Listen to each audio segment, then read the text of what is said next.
Hello बच्चों, नमस्कार। कैसे हैं आप सभी। तो आप लोग के बोर्ड एग्ज़ाम की तैयारी कैसी चल रही है। आशा करता हूँ आप लोग की पढ़ाई अच्छी चल रही होगी।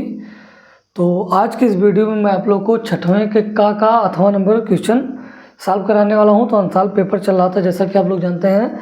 रसायन विज्ञान पेपर कोड 347 GB का सल्यूशन हम लोग ये देखेंगे।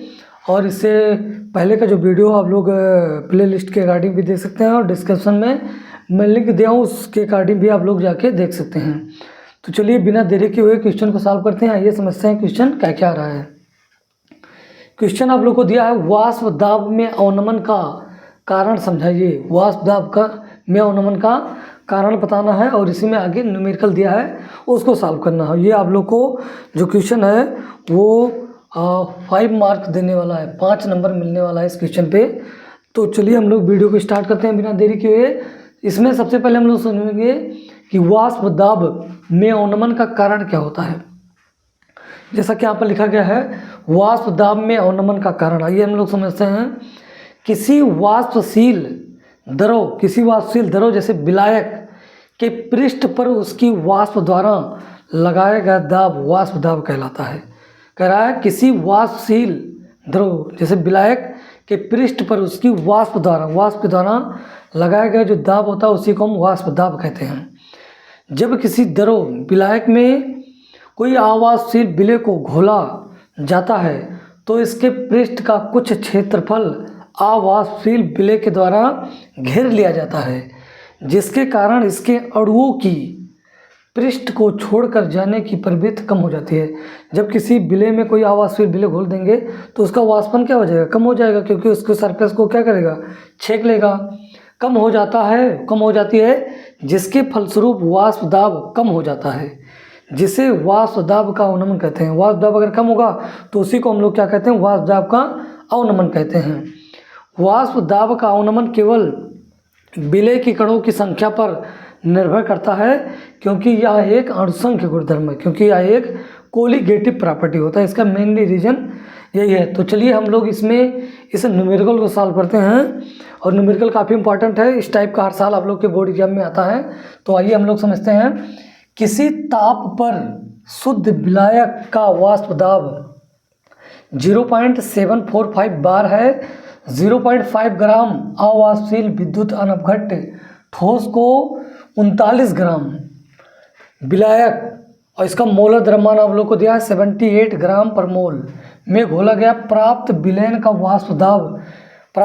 जो वाष्प दाब है वो 0.740 बार है। ठोस का मोलर द्रव्यमान ज्ञात कीजिए। इसमें आप लोग को ये विलय हो जाएगा, ये विलायक हो जाएगा। इसका मतलब आप लोग को विलय का मोलर द्रव्यमान, विलय का अणुभार ज्ञात करना है इसमें। तो सबसे पहले कोई भी न्यूमेरिकल आप लोग लगाइए तो उसमें सबसे पहले लिखिए उसमें दिया क्या है, गिवन।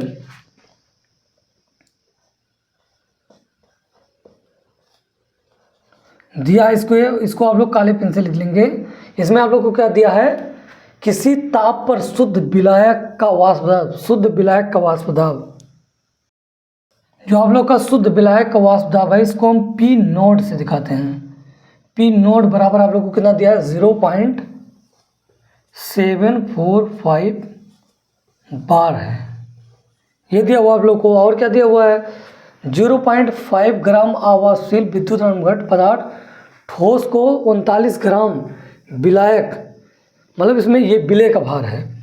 विलय का भार आप लोग को स्मॉल w बराबर दिया हुआ है 0.5 ग्राम दिया हुआ है। बहुत बढ़िया। और आगे आप लोग को ये दिया है विद्युत अनपघट्य पदार्थ को 39.0 ग्राम विलायक। इसका मतलब ये आप लोग को विलायक का भार दिया हुआ है। विलायक का भार कैपिटल W बराबर आप लोग को दिया है, कितना दिया हुआ है, 39.0। तो आप लोग 39 डायरेक्ट लिख सकते हैं, 39 ग्राम है। यहाँ तक हो गया। और कह रहा है इसका मोलर द्रव्यमान, मतलब विलायक का अणुभार जो आप लोग को दिया है, विलायक का अणुभार को हम यम से दिखाते हैं। ये आप लोग को कितना दिया हुआ है, 78 ग्राम प्रति मोल, या मोल इनवर्स भी लिख सकते हैं। ये आप लोग को दिया हुआ है। और कह रहा है में घोला गया प्राप्त विलयन का वाष्प दाब, आप लोग को प्राप्त विलयन का वाष्प दाब इतना दिया हुआ। प्राप्त विलयन का वाष्प दाब विलयन का जो वाष्प दाब होता है उसको हम PS से दिखाते हैं। विलयन का वाष्प दाब जो आप लोग को दिया हुआ कितना दिया हुआ है 0.740 बार दिया हुआ है, ये आप लोग को दिया हुआ है। और इसमें ज्ञात क्या करना है, कह रहा है ठोस का मोलर द्रव्यमान, इसमें इसका मतलब विलय का अणुभार ज्ञात करना है। विलय का अणुभार स्मॉल m आप लोग को ये बताना है।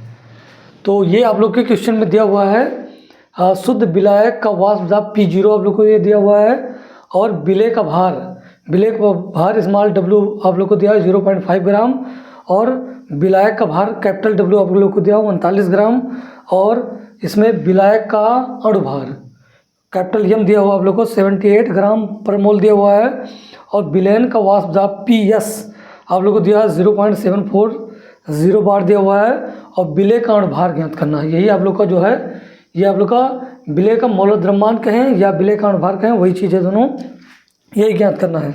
तो आप लोग जानते हैं राउल्ट के नियम से,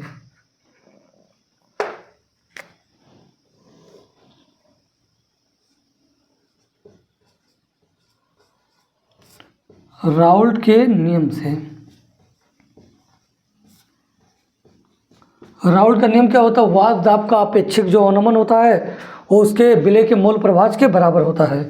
तो ये फार्मूला होता है P naught minus PS upon P naught equal to होता है विलय का मोल प्रभाज N upon N plus capital N होता है। और आप लोग जानते हैं जो राउल्ट का नियम होता है वो तनु विलयन के लिए केवल लागू होता है। तो तनु विलयन के लिए जो राउल्ट का नियम होता है उसमें विलय की जो मोलों की संख्या होती है उसको हम एकदम ना के बराबर मानते हैं कि वो है ही नहीं। तो यहाँ से हम लोग लिख सकते हैं small n plus capital N बराबर लगभग, मतलब मान लेते हैं कि लगभग ये कैपिटल N के बराबर है। तो यहाँ से ये हो जाएगा, मैं डायरेक्ट लिख दे रहा हूँ स्मॉल n अपान ये क्या हो जाएगा कैपिटल N हो जाएगा, इसको मैंने डायरेक्ट लिख दिया।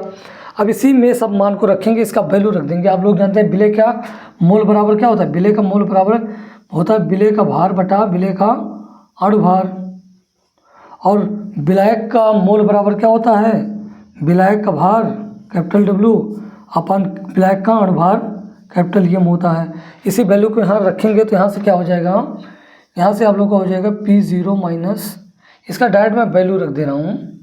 हाँ, P0 का मान आप लोग को कितना दिया हुआ है, P0 का मान आप लोग को दिया हुआ है 0.745, और PS का मान आप लोग को दिया हुआ है यहाँ पर 0.740 बार दोनों दिया हुआ है, और P0 का मान कितना है 0.740 इक्वल टू यहाँ n जो है उसको उसके जगह पर हम क्या लिखेंगे, यही लिखेंगे, ये हो जाएगा आप लोग का, और ये ऊपर जाएगा तो ये हो जाएगा small W into capital M और अपान small m into capital W हो जाएगा।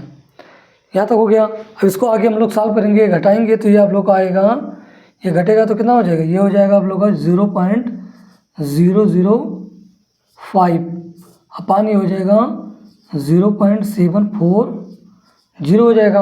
और इसमें सब वैल्यू रखेंगे तो यहाँ से क्या हो जाएगा, स्मॉल W का मान आप लोग को कितना दिया हुआ है, स्मॉल W का मान है आप लोग का 0.5, और कैपिटल M का मान आप लोग को दिया है 78 ग्राम प्रति मोल।